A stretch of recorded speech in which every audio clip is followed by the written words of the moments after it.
Once upon a time, a fearsome monster was terrorizing our lands.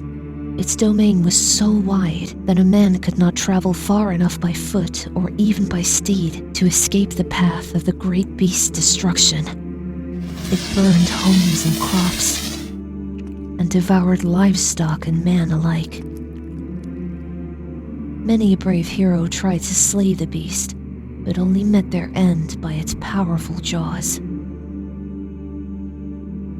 Only one method had been found to appease the creature, and even then, it was only temporary.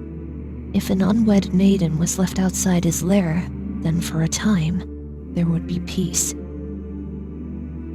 But the maidens never returned, and people only speculated in whispers what might have happened to them. It was a tragic sacrifice, but a noble one. One day, after the great beast returned once again, and the townspeople could tolerate his destruction no longer, they sent their best, a woman of perfect beauty and grace, me.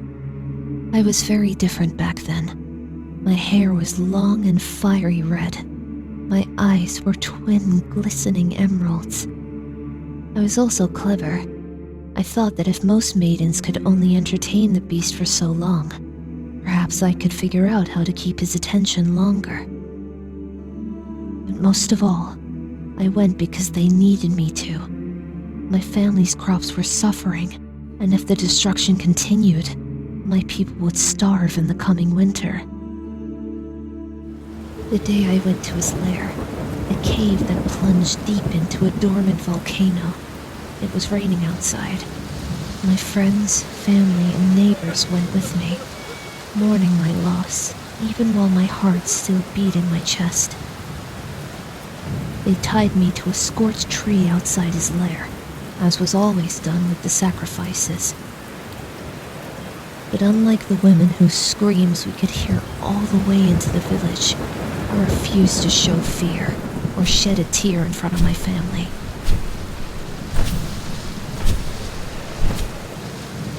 But still, when the great beast showed his face and I saw him up close, covered in thick green plate-like scales, a long muzzle full of wicked teeth, and great wings on his back, I was frozen in fear. And then he leaned in, putrid breath washing over me as his serpentine tongue flicked across his teeth. And with a voice that sounded more like fighting lions, said, "As long as you stay with me in my lair, your village will be spared by terrible wrath. But if you set a single foot outside of my cave, I will find you, kill you, and visit my anger upon your village." I was so afraid I couldn't say a word, just shakily nodded my head.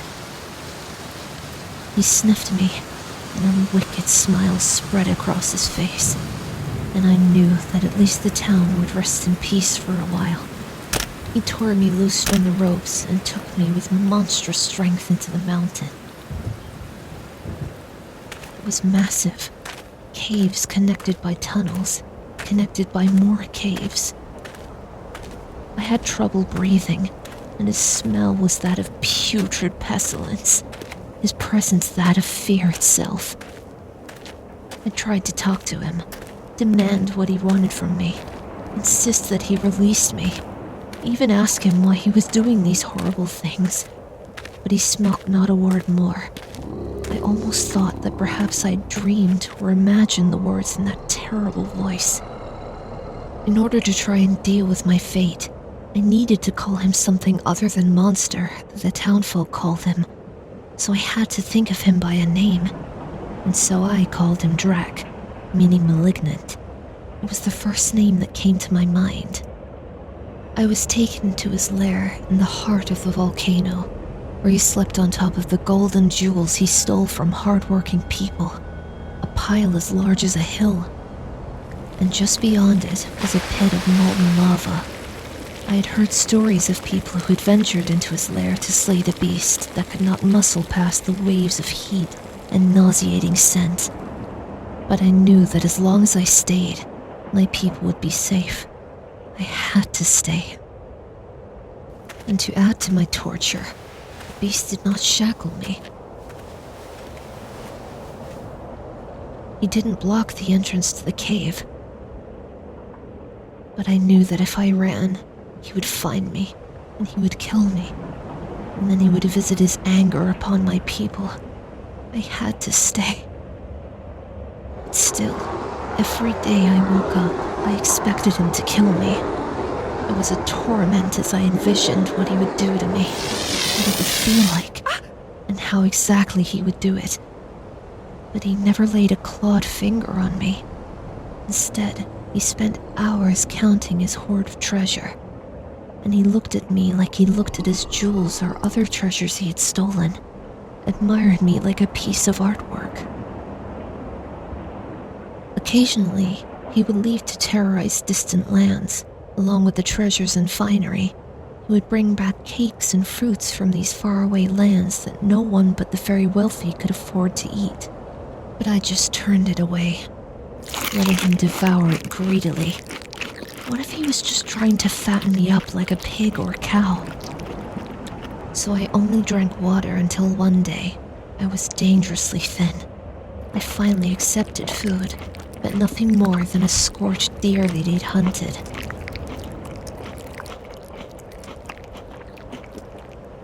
One day, before he left, he spoke again in that terrible voice that I'd nearly forgotten and wished that I had. He asked if I wished for him to bring back anything from me. I was befuddled. I was scared, but I didn't want him to steal things from me from other people. So instead, I just asked him not to harm others as he went out to find food. But he did not answer.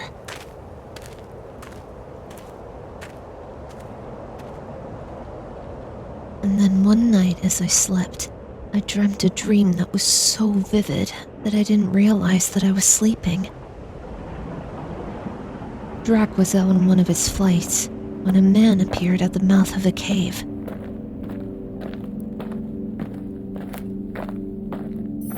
He was a knight that had come to my rescue, asking me to come and run away with him. He was handsome.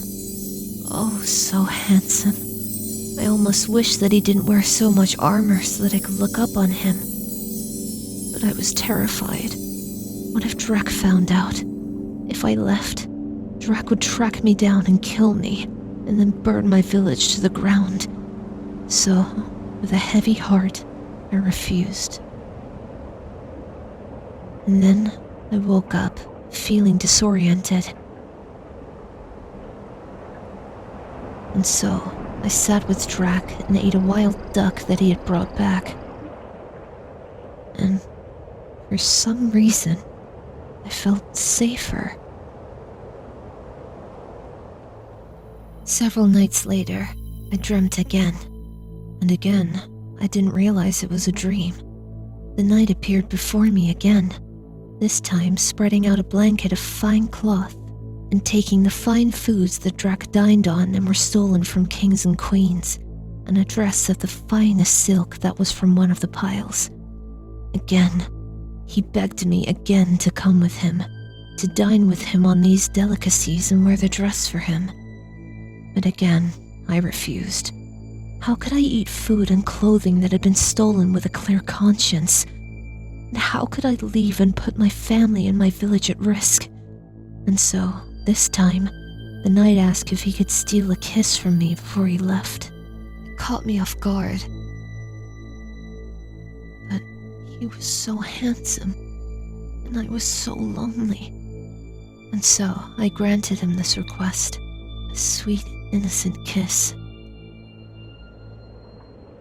But this time, when I woke, I felt a blush of guilt.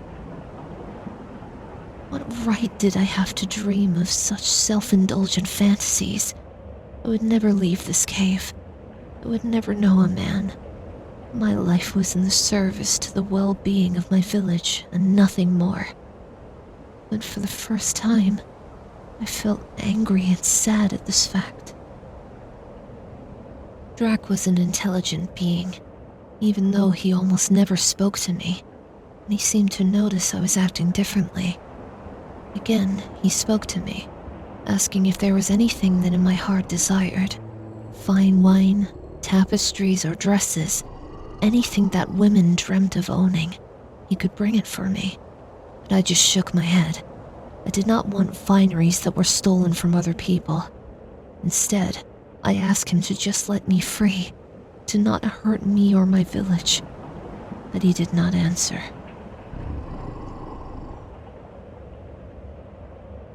The next time I dreamt, the knight appeared to me again begging me to come with him. But this time, instead of suggesting that we flee while Drak was gone, he offered to instead kill the monster for me. That if he could slay the monster and be the hero, he could rescue me and take me as his wife. My heart soared. Dared I hope for love and a happy ending like this? But just as I uttered a yes, I awoke. When I woke up, I cried, wishing that the dream was real. That there was a knight that could rescue me and slay the monster, so that I could not only have my own freedom, but other people would be safe from him as well. But even if the knight was a fantasy, maybe I had an opportunity that no other hero had. He slept in my presence. He did not see me as a threat. So while he was out, I took something from his hoard, a single dagger. I hid it away in the folds of my skirt and waited for him to return. And when he returned after I ate, I lay beside his enormous body as he slept, and I ran my fingers over his scales, looking for any possible weak spot. But there was no chink in his armor-like scales. Instead, they were as hard as steel, his claws and teeth sharp as daggers. But as I ran my hands over him, I noticed how smooth and warm his scales were, not sharp or slimy like I expected.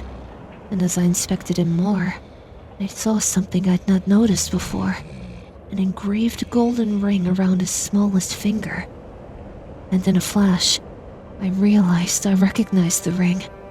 It was the same ring that the knight wore in my dream. But strangely, I began to feel tired again, and his warm body and my full stomach was lulling me to sleep. And this time, when the knight appeared before me, I confronted him. "I know who you are. You are him, the monster, Drak, appearing in my dreams. Is this a cruel trick? Are you trying to make me cheat on you or something in my mind?"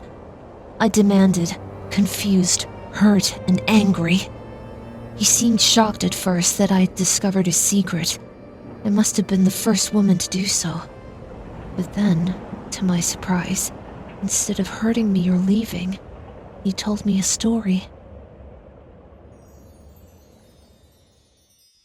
I was once like you see me now, a handsome, brave knight. The king had sent me to kill an evil wizard with the warning that I had not touched anything in the grand castle that had taken up residence in. But as I fought my way through his keep, I came across his grand treasure room piled to the ceiling with gold and trinkets. And I figured, surely I could take just something small, something to sell back home to make my life for me a little easier. Or perhaps a charm to give a lovely lady to make her mine. So I took a lovely ring, this ring you now see on my finger, and continued on to face the wizard. But when I confronted him, he laughed at me and waved his hand. It felt like the ring on my finger was on fire.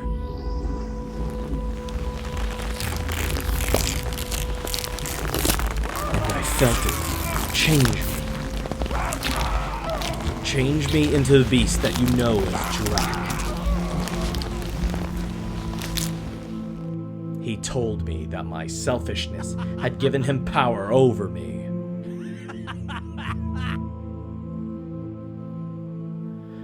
until I find a woman who is truly selfless and could love me. I would remain cursed as a beast. Then, the ring that channeled my curse would then channel my cure. The ring also granted me one boon, to be able to appear to others in their dreams, as I was when I was human. I was furious, and I became the monster that he had made me. I returned to my kingdom and attacked it, punishing the king who had sent me on the mission that took my life from me. I constantly strive to appease my monstrous appetite. And to appease my anger, I surrounded myself with finery that I could never own before. I am a monster of greed, the wizard made me.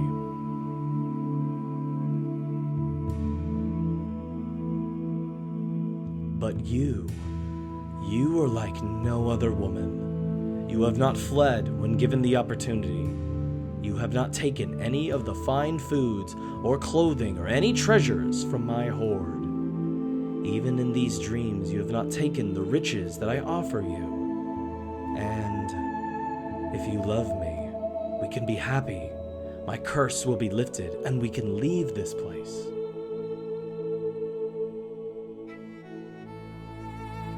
My heart soared once more. While it was a dream, it was a true dream. All this time, the man of my dreams had been Drak. I wrapped my arms around him and planted kisses all over his face. "I love you, Drak," I whispered. And as I woke, I looked up at the great beast Drak, who was looking down at me with a look in his eyes that I knew from the brave night, and I leaned forward and planted a kiss on his great muzzle. "I love you, Drak," I whispered again.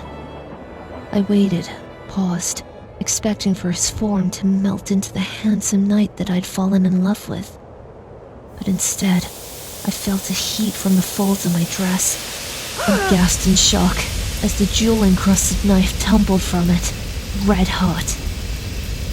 Drak's eyes flashed, and even in a monster's face, I recognized the look of betrayal. Not only that I'd stolen something from his hoard, but it was a weapon. I opened my mouth to try and explain that I didn't know then, that I hadn't even remembered that I had taken anything from him. But as I opened my mouth, my tongue elongated into an inhuman dimension and turned purple and forked like a snake. And Drak's expression changed again, from anger to pity, and finally guilt. He scrambled trying to claw off the ring, and handed it to me, and in his growly voice he said quickly, "Take this. I don't want you to turn into a monster like me. Maybe with this, you could be saved." I took the golden magical ring into my hand. But then smoke came out of my nose and I blew fire. While it did not hurt me, the fire leapt from my mouth to my hand, and I melted the ring right before our very eyes. And then, he and I knew that we would both be monsters forever. But instead of feeling a grip of sadness or anger, a calm settled over me, and I turned to him. "I didn't ask to be saved. I just wanted to be free and find true love as well.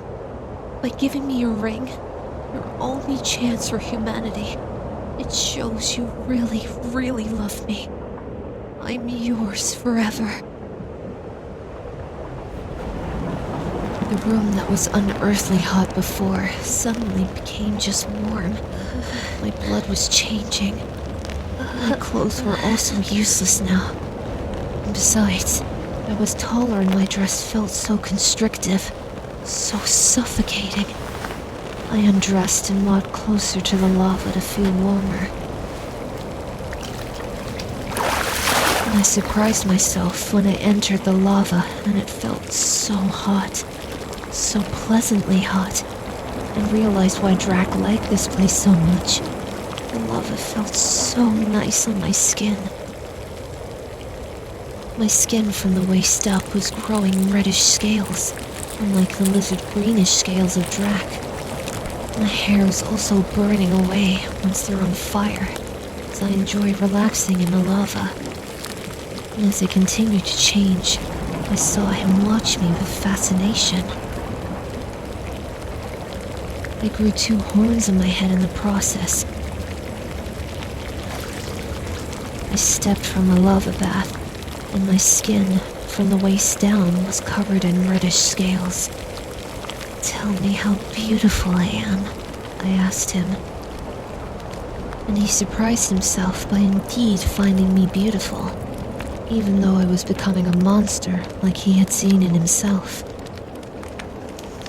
"Let me leave the mountain with you," I pressed. Drak consented, kneeling down and letting me up onto his back. I also felt my tail starting to grow out. And together we left the volcano and flew so high and so very fast.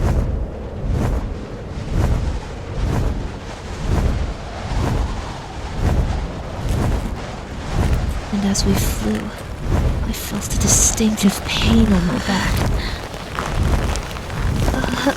I knew that tiny wings were being born.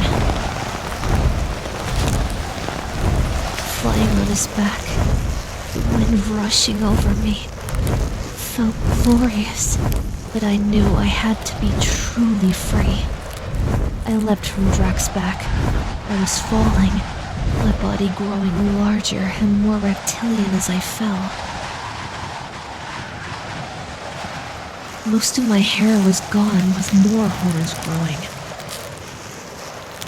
And my wings grew and took definition.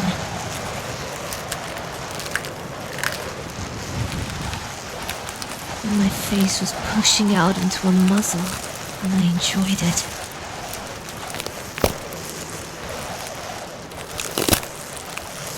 My teeth became more sharper as my neck grew longer. And just feet from the ground, I soared upwards, feeling absolutely free. Wow, that was intense, I exulted, and as my change completed, regaling and rejoicing in my transformation. Then Drak came to me, visibly worried. I spoke with a new tongue only magical creatures know about. "I love you. I want to be your wife. I want to have your children." But they would be monsters. He almost cried, but I stopped him with a kiss.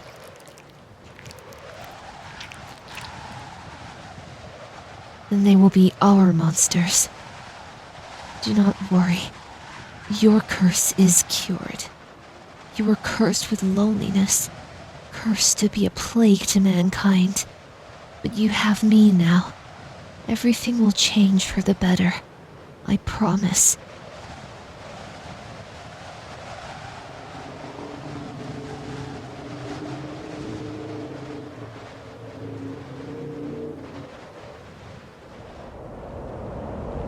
And that's how I met your father and became like this. And how I was born? That's the topic for another story. Sleep now, my sweet child.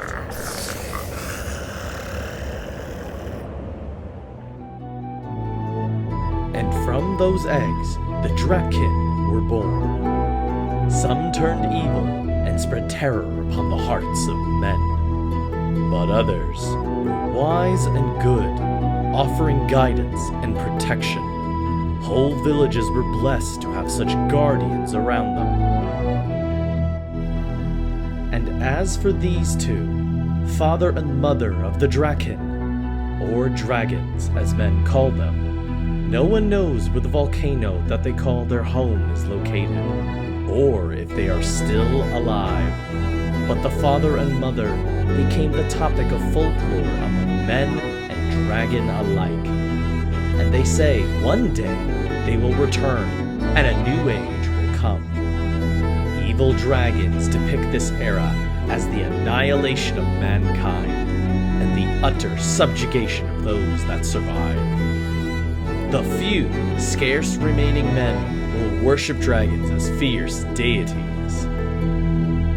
Good dragons tend to see this time as a place of peace, where dragons and men live together in harmony, with the dragons as proceeding over them, of course. Whatever the truth is, one day the father and the mother will return, and we will be ready to take our rightful place in this day and age, an age of dragons.